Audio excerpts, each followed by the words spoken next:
kumpleto.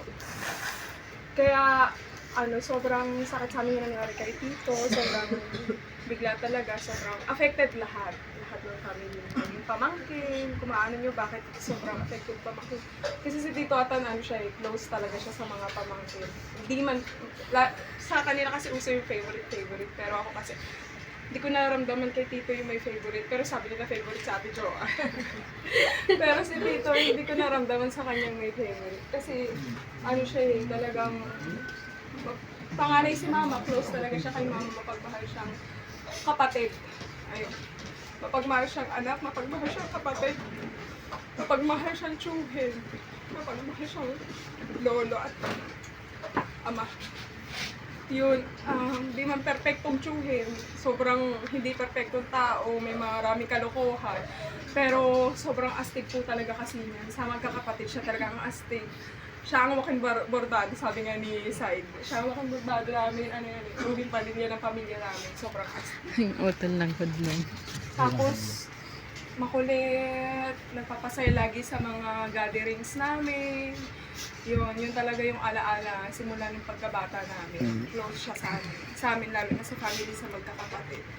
Kaya nung nawala si Tito, lahat kami affected. Sobrang masakit sa amin nung nawala siya.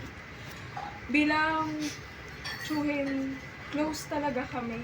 Na parang isang lang, nandiyan lang si Tito. Lagi kami nagkakambandi. Mula Bicol, mapunta sa Laguna, mapunta kami dito. Si Tito kasama namin. Lagi siya sumusulpot every now and then. Hindi siya nawawala talaga. Andyan lang siya. Bigla-bigla na lang siyang, basta sa stage ng buhay namin magkakapatid, nandiyan siya. At sa bilang kapatid, si Tito switch siya. Ako, saksi ako, maging mabuting kapatid si Tito. Yun nga, yung sabi niya nga, binubuo niya yung talagang kami po kasi every year, hindi limit naman sa kaalaman ng karamihan, nagre-reunion kami sa Borges family.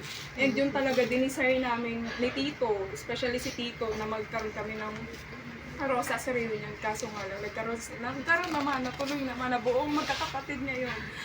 Kaso nga lang, eto si Tito. Pero siya pa rin ang nagtuloy ng reunion ng magkakapatid na buo sila. At isa pa, si Tito, grabe siya magmahal. Isa sa nasaksihan ko sa kanya kasi si Tita Rose. Ito lang yung lately kasi sobrang siya nag-struggle like yung mga nakaraan. Financially, talagang struggle siya. And hindi namin alam yun, yung kung ganong hirap yung naranasan niya. At ang nagsasabi lang naman sa amin si Tito, yung umiiyak si Tito sa sitwasyon ni Tita, yung sinasabi niya yung hirap ni Tita. Nakita ko yung grabing parang magmahal si Tito bilang kapatid. Kasi hindi namin alam yun, hindi alam ni Mama na nasa malapit. Pero si Tito na galing pa sa Cavite, tapos lumipat siya dito, siya pa yung nakasaksi ng ganung hirap ni Tita. Pero andun yung talaga nagpursige din siya umalalay kahit pa paano malalay. Kaya nakita ko grabe palang magmahal talaga si Tito bilang kapatid. And hindi lang kay Tita, sa lahat ng kapatid, maging sa lalaki at sa babae, talagang mapagmahal na kapatid si Tito. Siya close talaga yung magkakapatid na lalaki, kaya alam mo kung affected, sobrang masakit sa lahat.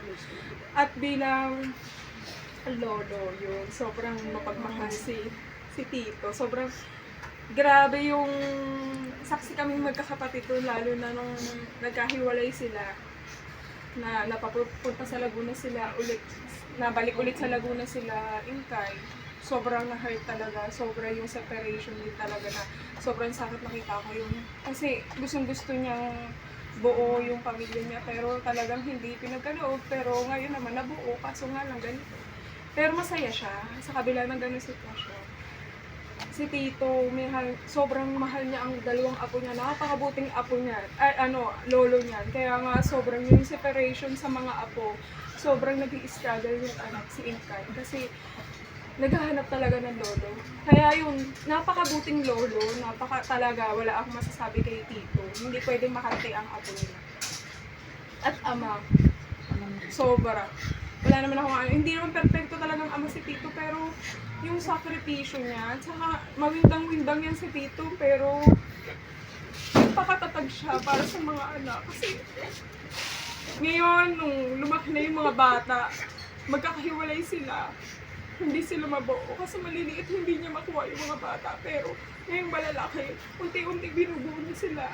And yun, pinagpapasalamat ko sa Panginoon na Hindi naman naging huli. Hindi naman naging huli. Nagkasama-sama pa rin naman sila kahit unti-unti. Kahit sa maikling panahon, pero nagawa ni Titong pagkaisahin din yung pamilya niya. Kaya, yun, salamat din sa Diyos kasi hindi naging huli lahat. Kumbaga, perfect din naman yung ibinigay. Masakit naman yung separation natin sa kanya, pero inayos niya. Di ba, Inday? Inayos niya kayo. Inayos niya yung pamilya niya, yung magkakapatid, yung sa magkakapatid nila, sa magulang. Sobrang sweet ni Tito yung sabi nga ni ate. Si Tito yung ano talaga, pupunta na lang susulpot dyan, kakantahan si nanay, anuhan si nanay. Yun yung mamimiss namin kasi wala na, syempre wala nang tito na dadalo. And sana nga yung mga kapatid din ni mama na gumawa din ng panahon habang si nanay ay buhay pa. Pero hindi man niya nanonood, hindi natin alam yung mga reaction niya, pero napakalaking bagay yun sa mga yun, pinagpapasalamat ko na naging tsuhin ko si Tito Atan kasi isa siyang inspirasyon na sa kabila ng lakas na unos na dumaan sa buhay niya, pero tatayo siya dahil may Diyos siyang buhay na nagpalakas ulit sa kanya at buuin ang pamilya niya. Kaya purihin ang Panginoon sa buhay niya. Yun.